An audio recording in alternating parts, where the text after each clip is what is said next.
Welcome to True Tall Tales, where reality is stranger than fiction.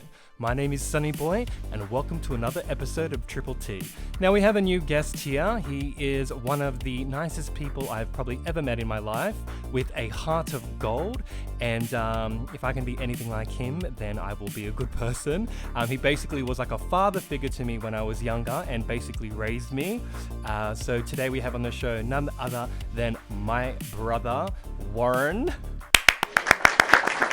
Welcome to the show. I did say to my brother today, I've never met anyone named Warren before. That's a very strange name. Do you think that name will come back? And he's like, I don't think so. Not that it's a bad name and I shouldn't say that, but Warren. I've never met anyone named Warren. Is it a weird name? Do you like your name? I like it because it's unique. Yes. And like I said, I've only met one other person whose name is Warren.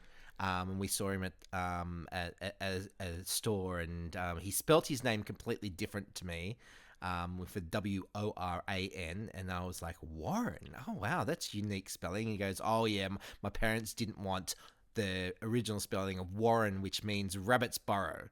And I went, oh. So I didn't know whether to take that as an insult. He was just trying to make it cool. Yes. So, welcome to the show, Warren. Look, I just wanted to say as well, it is my brother's birthday today. So, happy birthday to you, and I hope you're having a great day. I am. I am making him work, coming on my podcast. No, as you know, the rules of the show is you can talk about any true tall tale that's real. So, take the mic and please share your true tall tale, Warren, to myself and to the listeners. Okay, so what are we talking about? So you bring something to the show and talk about anything you want, and I'm hearing it for the first time. I don't know what you're talking about, and the listeners are hearing it for the first time. Well, the story I bring today is I'm not sure if anyone has ever had, a little fur baby or introduced a fur baby into a family. And ours is not ours is more of a babysitting scenario where our in-laws have gone away to Canada and have left their little loved one, a fur baby, behind, and asked us if we would take on the honours and look after her for just over a month. And so we've taken that, and we've when people have said, there's something similar between having kids and having little fur babies, I'm going to say that having kids is actually easier than having a fur baby. So basically, you're babysitting your in-laws' dog at the moment. Yes. What's the dog's name? Her name's Ginny. Ginny. I met her today. I kept saying Jenny, but my niece is like, it's Ginny. Ginnie. I-E, yep. Okay.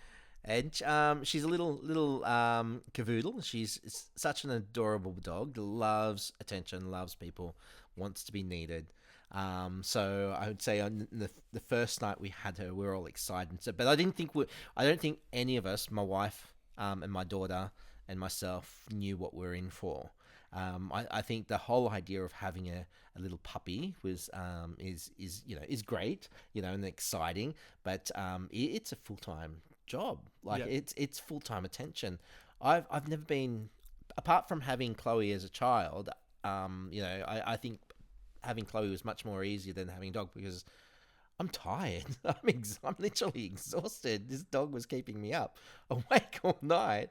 The crying, the barking, the howling, and not to mention the mess, the amount of mess she's left our apartment in, and this is not just any mess. And sometimes I think this was the intention part. And people say that dogs know what they're doing, and I honestly believe that Ginny knew exactly what she was doing.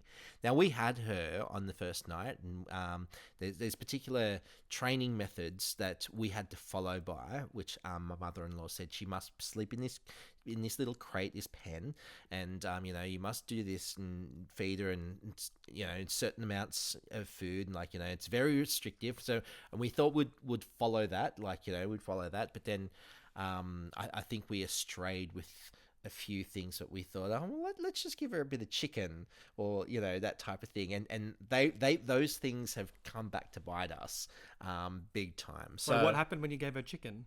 Or is this part of your story? Oh no! What happened when we gave her chicken?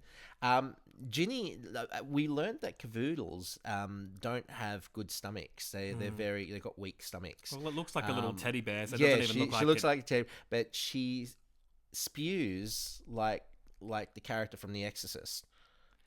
Lauren, that's how I vomit. Have you not heard me vomit? I'm very famous of how people know how I vomit. Everyone, you know when someone vomits and they go like, "Oh my God, are you okay? Let me get you water." When I vomit, people look at me weird and go, "Why are you making that noise for?"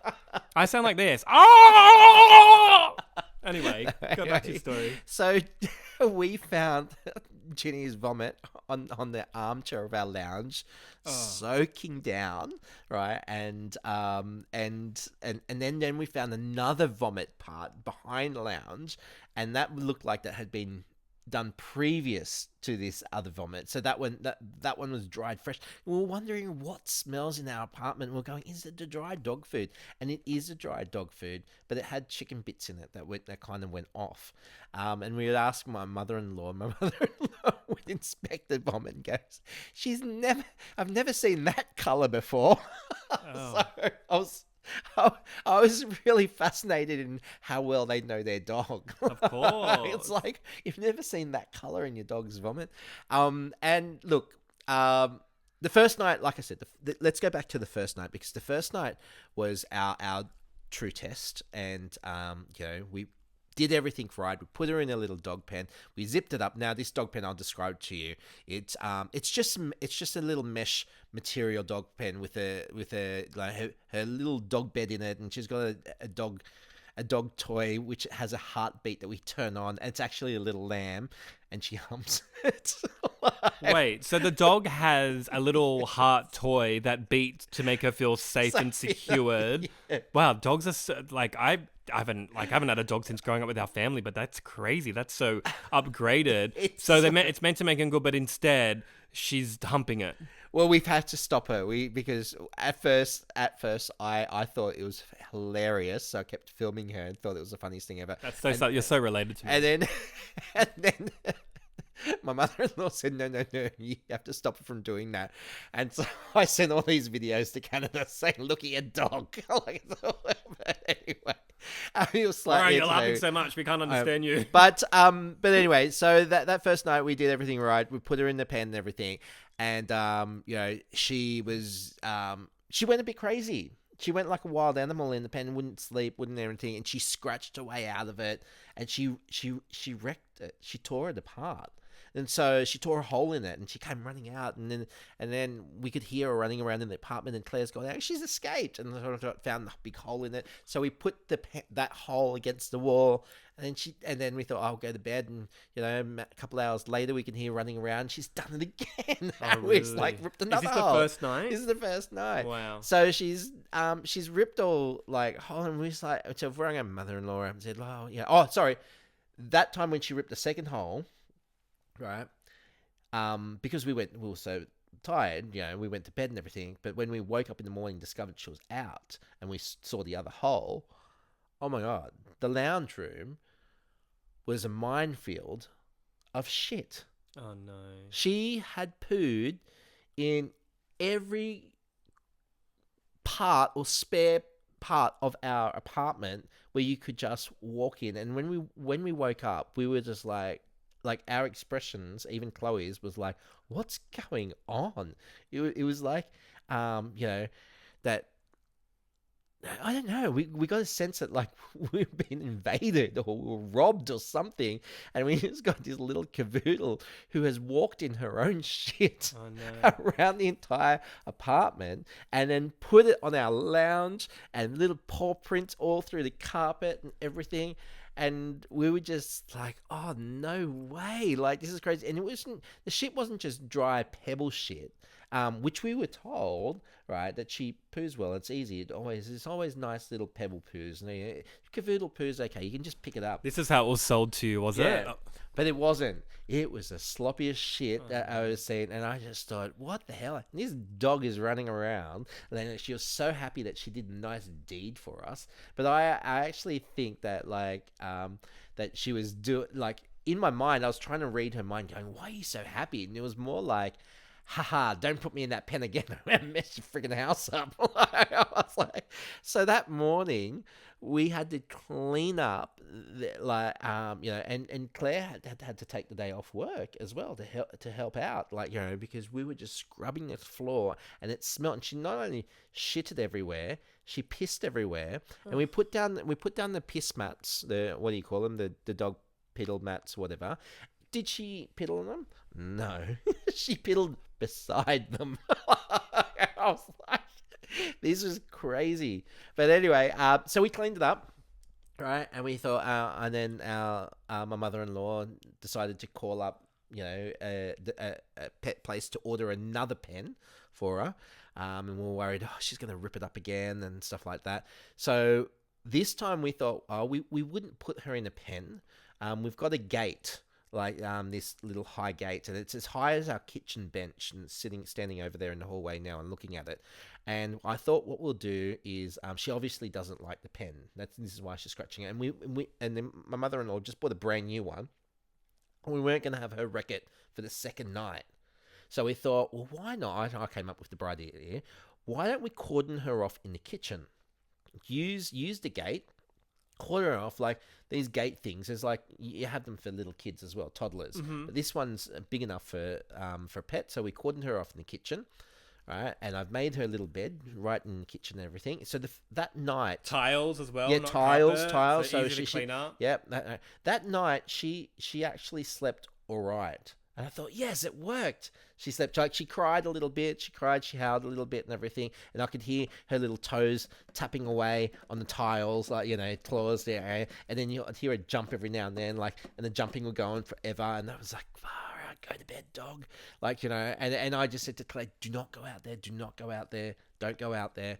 And so that night, I think it was the second night, was a success. And we thought, oh, yes. And she shitted on her little, on her pee mat. And then she shitted, and she also pissed on it as well. And we're like, oh, yes, she's done that on the... Anyway, what we learned is that she doesn't like to shit or piss near her where she sleeps. All right, so I thought, okay. I don't think anyone does. No, I don't think anyone does too. And this dog's kind of precious, right? So anyway, so it came to the third night. And I thought, okay, let's do the same method again.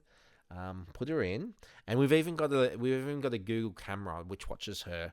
And I've noticed, with her escape artists. But anyway, on the next night we've put her in. We'll do the same method and everything. And the little bugger got out. She got out, and I was like, how the hell did she get out? And so I'm trying to figure out how she got out, and she's managed to. I walked out in the middle of the night because I hear a lot of jumping. You hear the little click, and I thought I'll go out and check because it stopped, and I've walked out and turned the light on the kitchen. The freaking thing's sitting on the kitchen bench. And she's just looking at me, but I could tell because it was dark, she didn't want to jump off the kitchen bench because. How did she get up? She just jumped up. Wow. So, unless we have some sort of, paranormal activity in our house and this is lifting her up onto the bench, but she sat there. She sat there like a Chinese lion, statue lion, looking at me, going with her head tilted, like I'm on the bench. And I was like, how did you get up there? And she didn't want to jump down because she couldn't see in the dark. So she just sat on the bench. And I was like, you little bugger. I was like, you get down. And put her down, put her in the bed and everything. And then, so the little escape artist, she managed, the next morning she managed to get out, but she didn't poo or piss anywhere that time. So and then it comes to the next night, and I thought to myself, okay, she's managing to jump on the kitchen bench. So what I did with the pen is you're able to construct the pen into a little smaller pen, it's just a square, do you know, that type thing. So I said rather than her jumping up and onto the benches and everything, because she's probably using the wall to, gravitate to or whatever and push herself up or. Yeah, but with the pen, because it's got the wire fencing, she can't get her claws into it. So and then I shaped it into a square, then put a blanket over the top, to cover it so she can't see through. and everything. And then I thought, oh, she's going to bed. And I put it in the middle of the kitchen, so she's got nothing, Anyway, I thought she's going to bed. Claire going, oh, yep, she looks good. She was all set up and everything. And the bugger got out the next morning. Oh, that's what happened.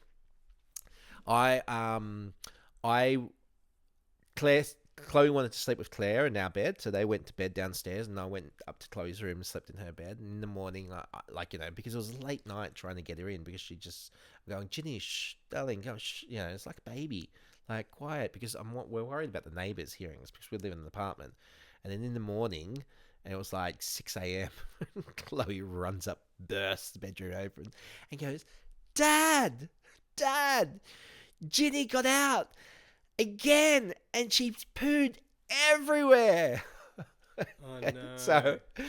And I thought to myself, no, she hasn't, because I've done the grand master plan and put her in the middle of the kitchen. She can't get out of that thing. I even used gaff tape to corner the edges so she can, not try to slip her way out. And with the blanket over the top, I thought there's no way she can get out of this. Like the blanket will put her off balance. And then all of a sudden, about maybe 5 seconds later, I've heard Claire go, ah, Jerry!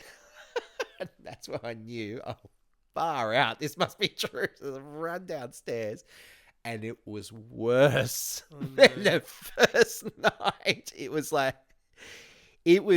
Poonami. It was, I don't know how to describe it, but there was this time, this is where the vomit comes in, because there was poo, piss, vomit. Are you feeding her too much or anything like that? Are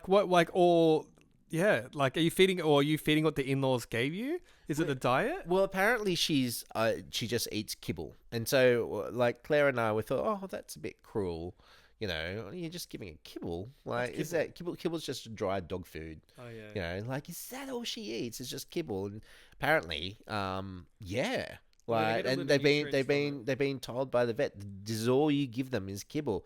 And we're like, well, what about tin dog food, like what we had when we were young? No, that's like McDonald's for them. Yeah, and they said, well, what about my dog? It's small, and you peel it back and you give them that little bit of meat.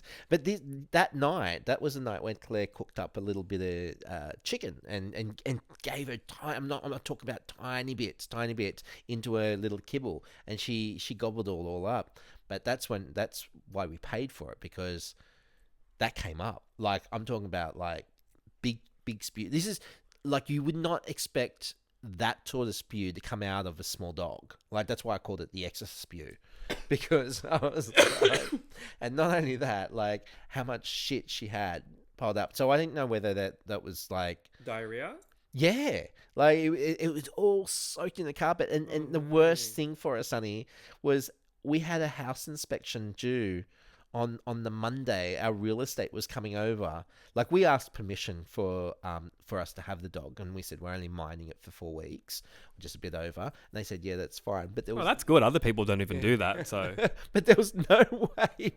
We had to get this carp clean, because it was just Poonami. Chloe loved the fact that I called it Poonami, and I was tsunami? Yeah. Poonami is a bomb has literally hit our house. Did it stink? Oh, yeah. And you're a germaphobe like me. Yes, yeah. And so that morning, Claire and I just and scrubbed the carpets clean, everything. Mind you, I had to, she's had, since she's been with us, she's had about maybe 3 baths. So 3 baths, because I've had to clip her hair back and around the ears, because her ears were getting into her food, and then I can smell that kibble in her ears, and the paws pick up dirt, and she was running it into the house, and just but I just kept on smelling that shit. Oh, it's not a good smell. That I was going, I can smell shit, dog shit, no. and so it's different to when you have your own kid, and anyone can say this, when you have your own kid, you kind of tolerate your own kid's shit. Do you know what I mean? You know it's coming. You know what to do. You have a process. You have a procedure in cleaning up your kid. But when it comes to a dog, and it's not your own dog, even if it was my own dog, it was such a chore to fix that all up, you know. But and like this is a funny thing. I've even got wet ones for the dog to wipe her rear end because she gets poo jangles hanging off her ass. Well, I did call you 2 days ago, and I was like, and you're like, guess what I'm up to? I'm like, what are you up to right now? And you're like, I've got an electric razor and I'm shaving Ginny's bumhole right now and her paws. And I'm like, why? It's like, because she's getting dangleberries. And how did that go? Did she let you do it? Well, after Does the in-laws know that you shaved the bumhole? yeah. So my mother-in-law, she gave me a kit, like it's a dog grooming kit. And I think she knew that, you might have to clean her up a bit because her fur is actually like hair, a little cavoodle. Like she's actually beautiful. She doesn't smell, but she's ginger colored and stuff like that. So after I gave her a bath and gave her a full shower, like full shower kit, like full shampoo, conditioner for a dog. Like we never had dogs like this. No. She come out and, I'm drying her, and she's actually, because she's been groomed so many times, I think she knows and understands the process of grooming. So she doesn't move. She stands there like a model little dog, and I think she loves the blow dryer. And her fur, or her hair, just blow dries beautifully, and she fluffs up like she literally looks like a rat. Like she looks so skinny, she looks like a rat. And when she's wet. When she's wet, yeah. And then when just like even Chloe's face changed when I showed her, when I took the towel off her, and she kind of looked like even though it's rat, but more like like a baby kangaroo that's hairless. Oh yeah. With the nails and the claws. So her paws and her claws look more exposed, and her head looks long and quite skinny in the neck, and her tail looks like a greyhound tail. And I was like, what is this creature, this little dog? But once you blow dry her, and you have to literally use a special comb to fluff her up, she just goes poof, and she looks like the fluffy teddy bear dog again that we all adore. And but when I clipped her, her ears back and everything, and even around the mouth, it was just easy to use this, just like the same shaver that they'll use at the barber. But then, and then her rear end, I thought, oh no, you've got dangleberries. We're not having that, and I'm not going to keep on using wet ones. It's just awkward. So I asked Chloe. I said, Chloe, you're going to have to hold up a tail. I said, because I'm going to make sure I don't clip anything. Oh, no. But she was fine. She's I was like, oh, there you are. And there it is. Well, we had dogs growing up, but obviously our dad would have fed them and stuff like that. So this is obviously your first dog. Well, it's not even your dog, it's your in-laws dog, where you're minding it for a month. It is only a year old, so it is still a puppy. I should keep saying it. Should say she. And moral of the story is that you didn't realize how hard it is to raise a dog at such a young age because you actually haven't had a puppy of your own before. Is that correct? And you're saying it's actually more work than a child. I think you had a child 7 years ago, so you actually were more active 7 years ago because you're 7 years younger. So I think you just forgot. Yeah. But yes, with the dog, too hectic? But she is cute. So that's where it gets away with it. I suppose with a child, right? You've got to take your child with you, or you put them in daycare. With the dog, I've literally, I'm on school holidays right now. I've had to take her everywhere with me. She's You love it. Yeah, look, it's gotten me a lot of attention on the street. That's for sure. Everyone stops and talks to me. Yeah. And especially people with their other dogs, where everyone's stopping to talk to me. So I'm getting a lot of attention. So I'm sitting at the cafe, and having my coffee and everything, and people would just come up to me, and I'm going, wow, this is full of attention seeking. Same thing happened when you have a child. When you have a child and you're pushing your child in the pram and you're on your own. You'll get a lot of attention. That's only if your child's cute. If your child's not cute, you're not getting that. But if you have a dog, your dog's always... Look, I've walked a lot of my friends' dogs. And as you know, Sydney's such a dog place. When I lived in Surrey Hills, there's menus in the pubs for your dog. And you can bring your dogs to the pubs. But like you're saying, you can bring your dogs everywhere. That's what I love about the community with dogs, that you can bring dogs everywhere. And I do think owners do love their dogs better than their own children. But yeah, she is cute. No, that's what I was gonna say. I call it dog communication, because when you do walk a dog in Sydney, how you're saying you're getting a lot of attention, you get strangers who have other dogs, or they don't even have dogs, and you make friends with people who have their dogs walking. Like, hey, going, yeah, do you live around the area? Yeah. Sorry, it's just my in-laws' dog. It's crazy how many random people you talk to that come up to you when you have a dog. The best thing that I'll say about walking a dog is, how have you noticed how many people walk past and smile? How many smiles you put on people's faces? They walk past you and they go, and they smile. How great is that? And you're like, wow, you're bringing so much. Like, I actually think puppies and dogs are the cure to war. Yeah, no, that is true. That is true. There's so much joy that a dog brings, and this particular dog has brought so much joy to our family. The funny thing is, she's so attached to me because I've spent so much time with her and I was reading up on the information about anxiety because I didn't believe dogs would have anxiety. They do. So she's obviously gone through separation anxiety with Poonami, and that's why her signals were the Poonamis and stuff. But now she's got in a routine. We've moved her brand new pen, right next to me where I sleep in our room. Chloe wanted it in her room. I said, darling, she's more used to me. So, I'm scared that she'll ruin her pen. And Chloe's a deep sleeper. She wouldn't wake up to it, but I'd wake up to it straight away and stop her from scratching out. But her pen is right next to my bed, and it's got like a mesh so she can see me. And now she's so comfortable.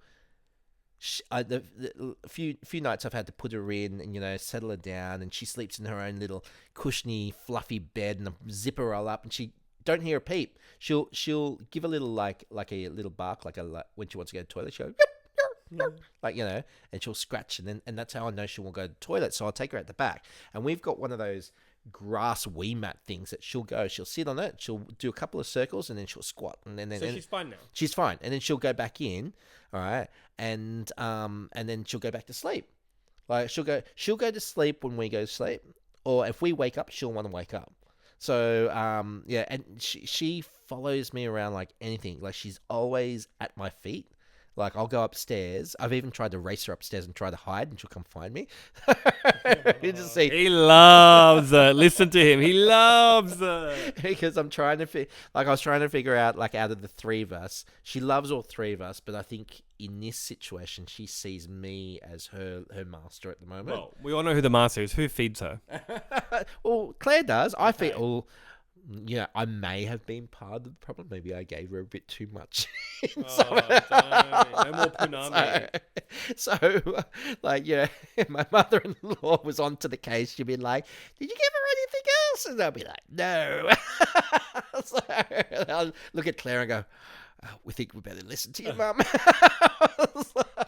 Well, for anyone who listens to or anyone that watches the podcast on YouTube, let's just grab the dog now and show you what Jenny looks like, because everyone loves a puppy, everyone loves a dog. Hold the microphone. She's actually next to me. Come here, Jenny. Say hello to YouTube. Hang on. I'll give it to Warren because Warren I'll give you the microphone back. This is Jenny. Look, she's tired. Look at her. She's tired. Isn't she cute? Did you want to say something to the listeners out there, to the podcasters? Yeah. Oh, you're going to lick. You're going to give it a lick. You're going to give them a lick. All the dog listeners, all the people who love dogs listening to this episode. You good, Jenny? You're so good when she's sleepy. Look how much my brother loves her. He's obsessed with her. Every time I call, he's like, I'm just with Jenny. And I was like, Ginny. It's such a hard name. What is Ginny? Where did they get it from? Ginger. Or it's my mother-in-law's favourite drink, as I say. What, like gin and tonic? No, I'm kidding. It's just Ginny, because of the colour. So ginger. No, all those Poonamis. But do you think when she goes back to your in-laws that she will poo everywhere there because she's got used to your routine? Or I actually think it was because you put in the pen and it was out of like, probably, how dare you do this to me? Oh, shit everywhere. Because it's attention. Dogs are smart, man. That's what I reckon it is. I reckon she was like, how dare this do? I'm going to mess your house up until you listen to me. And then finally, I think we put her next to our bed, and now she's fine. Now look, you see her. She's sitting on the lounge. She's a good dog. Like she's, she plays. She loves her little dinosaur toy, wherever that is. But and God. She's so popular. Even like I've taken Chloe to the dance studio. I take her to the dance studio as well, and all the girls run up and cuddle her and everything. So she's become quite accustomed to our lifestyle. Yeah. Well, for all the people listening to this episode, I guarantee they're all dog lovers because dog lovers are massive out there. Warren, thank you so much for coming on the show of True Tall Tales. You're welcome to come back on any time to do any story. It doesn't have to be about Jenny, but it probably will be because you're obsessed with her. I think you're going to have anxiety when you have to give her back. Separation issues or whatever it's called. At the end of the show now, I always say like a nice statement or a nice, what's it called? Nice statement. Is that the word? Just to brighten people's day. I will have one. You can go straight after me. I failed over and over and over and over again, but that's why I succeeded. Do you have a nice statement? Do I have Like a nice message? Nice message? Yeah. My mate at work always says this one. You'll miss 100%. Oh, I forgot. No. You've lost her? Do you have another one or you're good? No, You're blanking out? Yeah, I'm blanking out. Like through every storm there's a rainbow. Through every storm there's a rainbow? Yeah. Oh, you'll miss 100% of the shots you don't take. That's what it is. Oh, meaning if you don't go for it, then of course you never get it. Yeah. Oh, well, I always try to go for the shot. So, yeah, that's a good one. Well, we hope that any of those statements can relate to you. Thank you for tuning in, listening to True Tall Tales. My name is Sunny Boy. His name's Warren. Happy birthday, Warren. I hope you have a good one. Thank you for coming on the show, and we'll speak to you soon. Tune in soon. Please, if you want to be on the show, write into True Tall Tales podcast at gmail.com. Follow on any of the socials or watch it on YouTube. Thank you so much for tuning in. Say good night, Ginny. Good night. Bye. Good night. Bye, darling.